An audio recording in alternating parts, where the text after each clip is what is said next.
It is impossible to overstate the significance of the Library of Alexandria. It was one of the largest libraries in the ancient world. It housed hundreds of thousands of books, and it's also where, according to legend, the world's knowledge was stored. But that's not what we're talking about today. Today, we're going to talk about a time when the Library of Alexandria was just a library. You see, the Library of Alexandria didn't start out as the Library of Alexandria. It started out as a gift. In 283 BCE, Ptolemy I, ruler of Egypt, wanted to give a library to his new capital city of Alexandria. He hired Demetrius of Phalerum to run it and set aside 180,000 silver coins for buying books. Those 180,000 coins might not sound like a lot, but in terms of ancient currency, that would be way more than enough to buy every single book that was available at the time. Demetrius got to work immediately, sending letters all across the known world asking scholars to donate their books so they could be copied and then returned to the owners. Within a few years, he had acquired around 400,000 scrolls and 90,000 books. That's nearly double what Ptolemy had budgeted for. The only problem was that there was no building to put them in yet.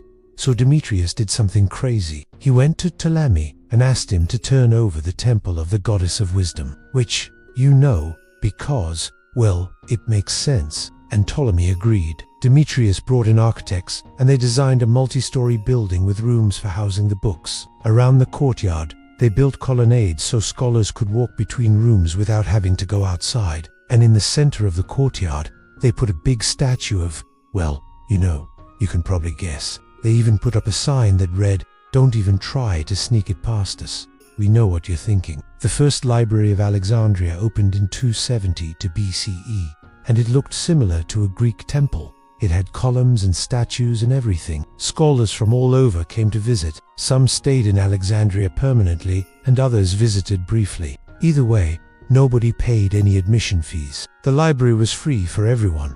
There were some rules, though. You couldn't bring food or drink into the library. Also, scholars had to write down every single thing they learned while in the library. In exchange for the use of the library, they had to share their knowledge with its patrons. Because the library was attached to the museum, scholars could also use its gym and its dining hall. And if they needed to do research outside the city, they could borrow an ox or a donkey to help carry their stuff. In addition, there was a special reading room just for women, complete with its own entrance and its own garden. Women weren't allowed in most other parts of the library, but this little reading room gave them access to the books they needed. Life at the library wasn't always peaceful.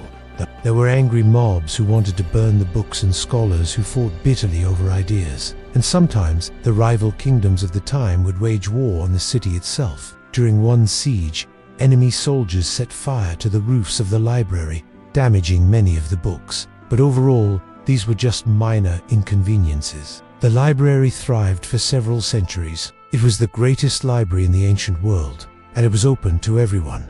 Then it burned down, except it didn't. Not this time anyway. What happened was that Alexandria fell to a series of civil wars, and the library was caught in the middle. Eventually, Julius Caesar came to town and burned down a bunch of stuff. This included the roof of the library, but not the books. After Caesar left, things settled down again, and the library began to rebuild. It never really recovered.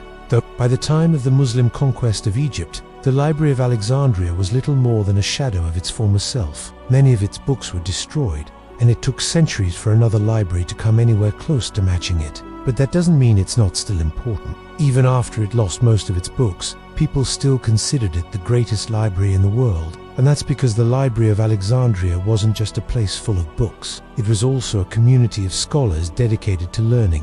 It was a place where people from all over the world could come together and share their knowledge. It was a place where ideas were exchanged and new discoveries were made. It's no wonder that the Library of Alexandria became a legend. Hello.